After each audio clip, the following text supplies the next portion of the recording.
आज सोने चांदी के बाजार से एक दिलचस्प खबर आई है जो आपके काम की हो सकती है।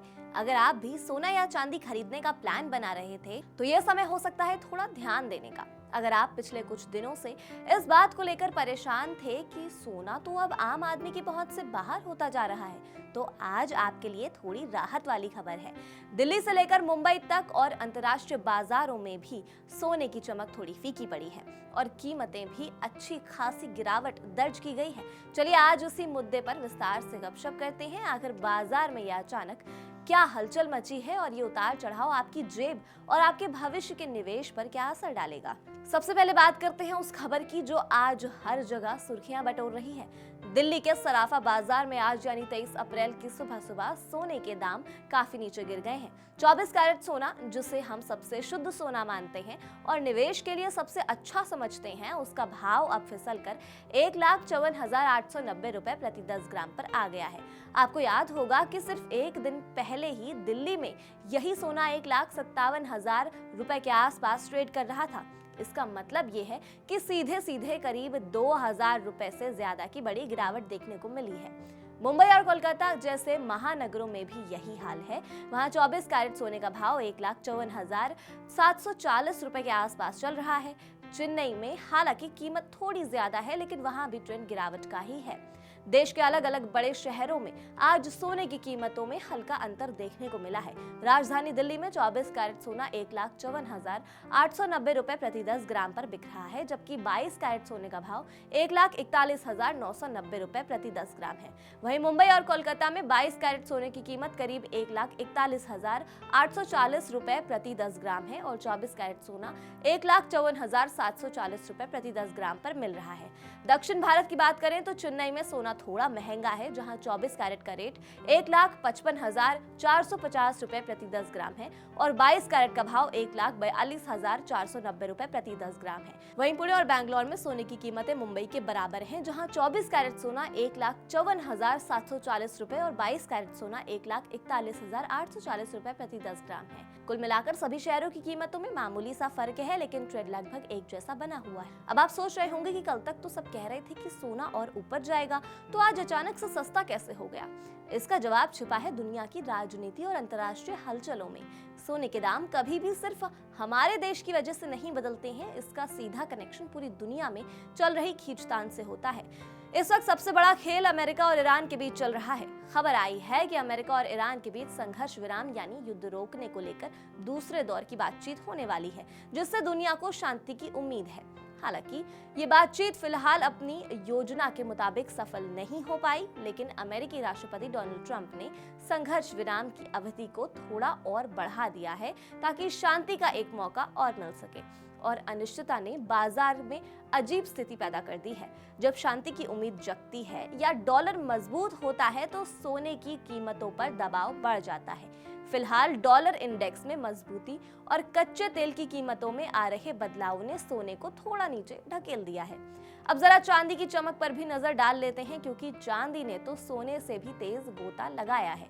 अगर आप चांदी खरीदने का मन बना रहे थे, चाहे शादी के लिए हो या निवेश के लिए, तो ये खबर आपको खुश कर सकती है। गुरुवार 23 अप्रैल को बुलियन मार्केट में चांदी की कीमत में हल्की गिरावट के साथ स्थिरता देखने को मिली है। देश के ज्यादातर बड़े शहरों जैसे दिल्ली, मुंबई, अहमदाबाद, कोलकाता में चांदी का भाव लगभग एक समान रहा, जहां ये 2,64,900 रुपए प्रति किलोग्राम के स्तर पर कारोबार कर रही थी। हालांकि दक्षिण भारत में कीमत थोड़ी ज्यादा नजर आई, जहां चेन्नई में चांदी का रेट बढ़कर 2,74,900 रुपए प्रति किलोग्राम तक पहुंच गया। यानी कुल मिलाकर बाजार में ज्यादा उतार चढ़ाव नहीं, लेकिन शहरों के हिसाब से हल्का फर्क जरूर देखने को मिलता है। अंतर्राष्ट्रीय बाजार में भी चांदी करीब 2% तक टूट गई है, जिसका सीधा असर हमारे यहाँ के लोकल रेट्स पर पड़ रहा है। लेकिन यहाँ एक बड़ा मोड़ आता है जो आपको थोड़ा भ्रमित कर सकता है। एक तरफ हम देख रहे हैं कि आज सोना सस्ता हुआ है, लेकिन दूसरी तरफ MCX यानी हमारे घरेलू वायदा बाजार में कल सोना और चांदी में तेजी देखी गई थी। अब आप कहेंगे कि ये कैसी उलझन है? दरअसल वायदा बाजार भविष्य की कीमतों का अनुमान लगाता है। वहां सोने का जून वायदा 1.14% से बढ़त के साथ ट्रेड कर रहा था। एक्सपर्ट्स का कहना है कि हालांकि आज रिटेल मार्केट में दाम गिरे हैं, लेकिन लंबे समय का नजरिया अभी भी मजबूती का ही है। बाजार के जानकार मनोज कुमार जैन और अजय केडिया जैसे विशेषज्ञों का मानना है कि सोने और चांदी के लिए नीचे के स्तरों पर अच्छा सपोर्ट बना हुआ है, यानी अगर कीमतें गिरती हैं तो वो एक खास लेवल के बाद फिर से ऊपर की ओर भाग सकती हैं। उनके मुताबिक सोने के लिए 1,50,000 रुपए का स्तर एक लक्ष्मण रेखा की तरह है, जिससे नीचे जाना फिलहाल मुश्किल लग रहा है। अब बात करते हैं आपके और हमारे जैसे आम निवेशकों की। क्या सोने और चांदी में पैसा लगाना अभी भी एक समझदारी भरा फैसला है? पिछले 20 सालों का रिकॉर्ड उठाकर देखें तो सोना एक ऐसा एसेट रहा है जिसने मुश्किल वक्त में लोगों का सबसे ज्यादा साथ दिया है। जब शेयर बाजार धराशायी हो जाता है या दुनिया में कोई बड़ा संकट आ जाता है तो लोग अपना पैसा निकाल कर सोने में डाल देते हैं, क्योंकि इसे सेफ हेवन माना जाता है। एक्सपर्ट्स कहते हैं कि सोने को कभी भी अमीर बनाने का जरिया नहीं, बल्कि अपनी संपत्ति को बचाने का एक तरीका समझना चाहिए। अगर आप अपने पूरे निवेश का 10 से 15% हिस्सा सोने में रखते हैं तो आपका पोर्टफोलियो बहुत संतुलित रहता है। सोना साल भर में भले ही आपको लगातार रिटर्न ना दे, लेकिन जब ये चलता है तो ये शेयर बाजार के नुकसान की भरपाई भी कर देता है। चांदी की बात करें तो इसके दाम और इसकी औद्योगिक मांग इसे बहुत कीमती बना रही है। चांदी का उपयोग सिर्फ गहनों में नहीं होता, बल्कि mobile phone, solar panel, electronic सामानों में भी बहुत ज्यादा होता है। इसलिए चांदी में निवेश करना भी एक बेहतरीन विकल्प बनकर उभरा है। लेकिन खरीदते समय आपको फाइन सिल्वर और स्टार्लिंग सिल्वर का अंतर पता होना चाहिए। फाइन सिल्वर 99.9% शुद्ध होता है और सिक्कों या बार के लिए बेस्ट होता है। वहीं स्टार्लिंग सिल्वर में थोड़ा मिलावट होती है ताकि उसे मजबूती दी जा सके और उससे खूबसूरत गहने बनाए जा सके।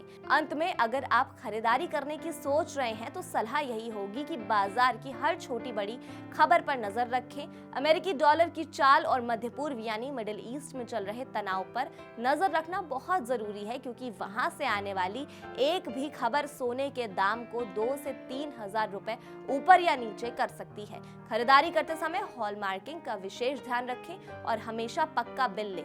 भले ही आज सोना थोड़ा सस्ता है, लेकिन बाजार की अस्थिरता को देखते हुए ये कहना मुश्किल है कि ये गिरावट कब तक जारी रहेगी। अगर आप एक लॉन्ग टर्म इन्वेस्टर हैं तो इस गिरावट को एक मौके की तरह देखें और छोटे छोटे हिस्सों में खरीदारी शुरू कर दें। उम्मीद है सोने चांदी की ये कहानी आपको समझ आई होगी और अब आप अपने पैसे को लेकर बेहतर फैसले ले पाएंगे।